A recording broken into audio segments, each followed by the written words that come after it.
Hi and welcome back to my channel. My name is Sabina and I help people get rid of unwanted emotions, thoughts and behavior permanently. And today it's about shame.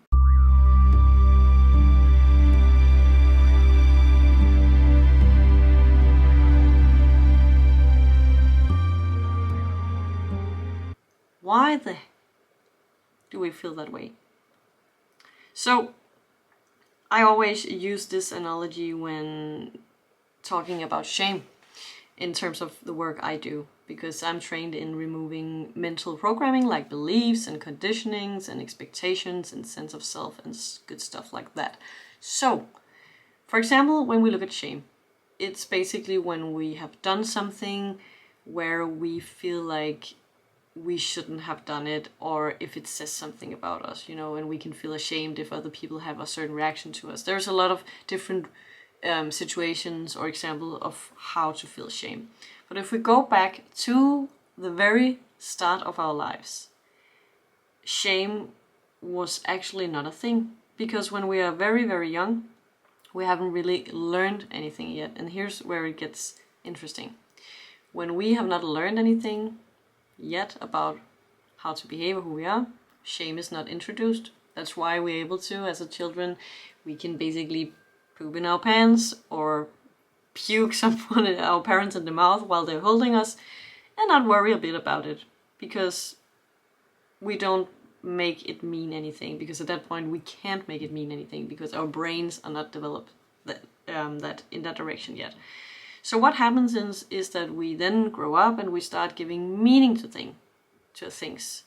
And when we start giving meaning to things, we know how to behave in an environment, and that way we can be kept safe. So for example, let's say that you have extremely stressed parents, and in order to survive around those people, in order for them to keep you alive, you quickly learn that you should not interrupt them, what you say is not important, you should sit still, you don't matter. And if you have those ideas, then you kind of know how to behave. You should behave like somebody who doesn't matter, who people don't care about, or maybe not say anything because people don't care about what you say. And if you behave accordingly to that, maybe your stressed parents then, will take care of you, because then your way of behaving will fit into that environment.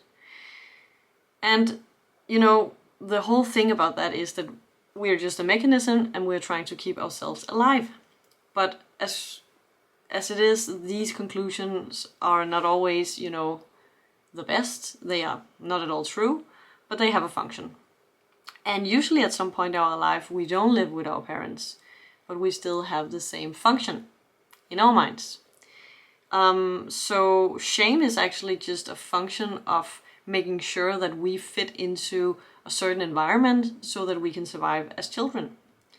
But then when we get older and maybe we move away from our parents, we live by ourselves, we get a job, maybe we meet somebody we live together with, and then suddenly shame is not something that actually keeps us safe in any environment or makes us, fit into whoever is taking care of us. It actually just makes us miserable. It basically makes us feel bad and behave in a certain way.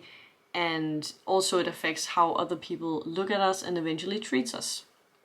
So the point of telling this little story about you grow up and then, you learn stuff, is just to say that when you put it that way, I think it's very clear, at least to me, that shame is actually not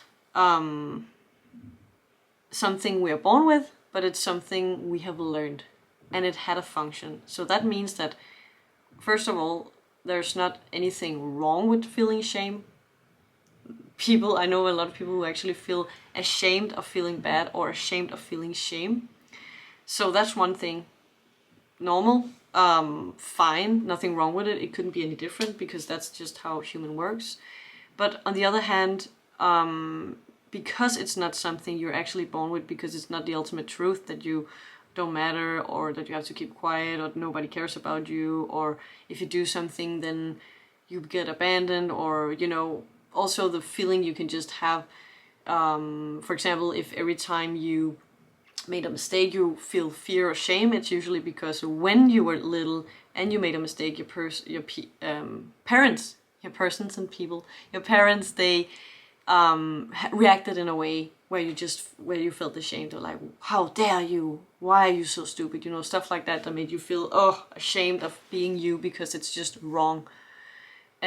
So if that happened a lot, your brain can connect the thing of making a mistake with the interpretation of what your parents did, which was saying something and you then thought, oh, I'm just, a nobody, and then you felt the shame, not from actually making a mistake, but the reaction that was present every time you made a mistake that made you interpret that there was something to be shamed about.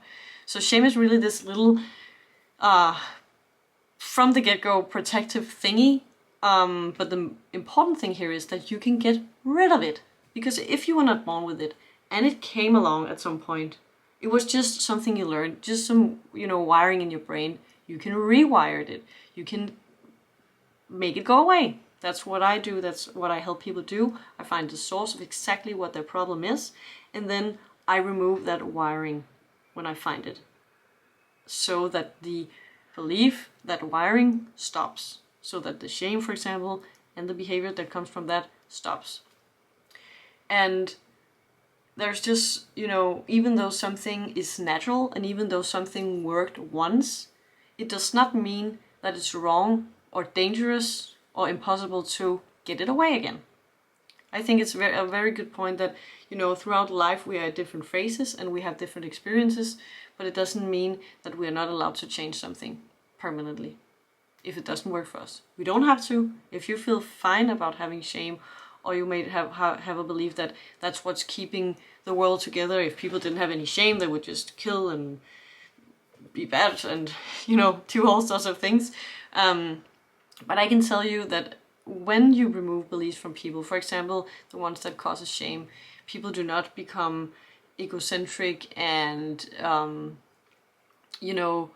narcissistic or sociopathic. Actually, that's the quite opposite, because, for example, narcissism comes from the root of being extremely insecure, having so low self-esteem, like I'm not important, I don't matter, I shouldn't exist, nobody would ever love me. And then because there is so many insecurities, there is a lot of survival strategies that are often very harsh, like the way to be safe is to control other people, the way to prove my worth is to make other people do what I want, stuff like that. And that was what's creating for example, narcissist or a sociopath or stuff like that. So that's very low self-esteem, and then a lot of unhealthy mechanisms on top.